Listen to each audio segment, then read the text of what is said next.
po, nilalagyan na po namin ng Sahara. Waterproofing. Para yung nasinip ng tubig. Bali dito po sa master's bedroom, nakapaglagay na po kami ng formworks para dito sa canopy. So dito po sa gitna na to, meron po na kayo nakabang para sa ilaw po para sa ilalim ng canopy. Pati dito sa corner kasi ginagawa po ni Jeffrey na yun. Gandito po siya.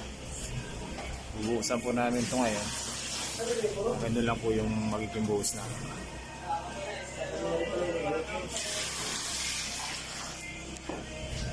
Progress po na sa ginawa namin. Ito po yung ginagawa ni Jerry. Nalagyan na po namin ito ng safety. Pagkataaan na rin. Naayos na lang po yung kantuhan. Pagkataaan.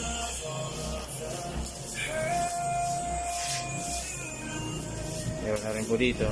May lintel beam. May CHP na po sa taas. Ito meron na rin CHP. Pagkataaan na rin. Alis paikot po nito ay nalagyan na po namin ng bakal para sa starter bar para po sa canopy natin. So kung mapapansin nyo po, medyo mas malaki yung nilagay po namin dito yung bakal. Hanggang dito pa sa paglaglabas na ito. Kasi mas kakaunti yung roof hinge natin dito. So may chance na pasukin siya talaga ng tubig. Mas baka pala bakal, mas protected na yun. Hindi agad siya mabubulong. Ito meron naman siyang waterproofing. Additional protection na lang din. Naka-safe na lang. Sa harapan, meron na rin po itong bakal.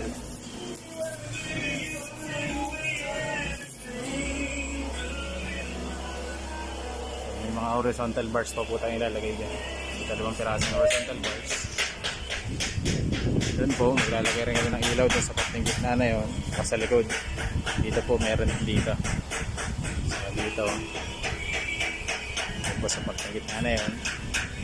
Doon po, saka sa may corners.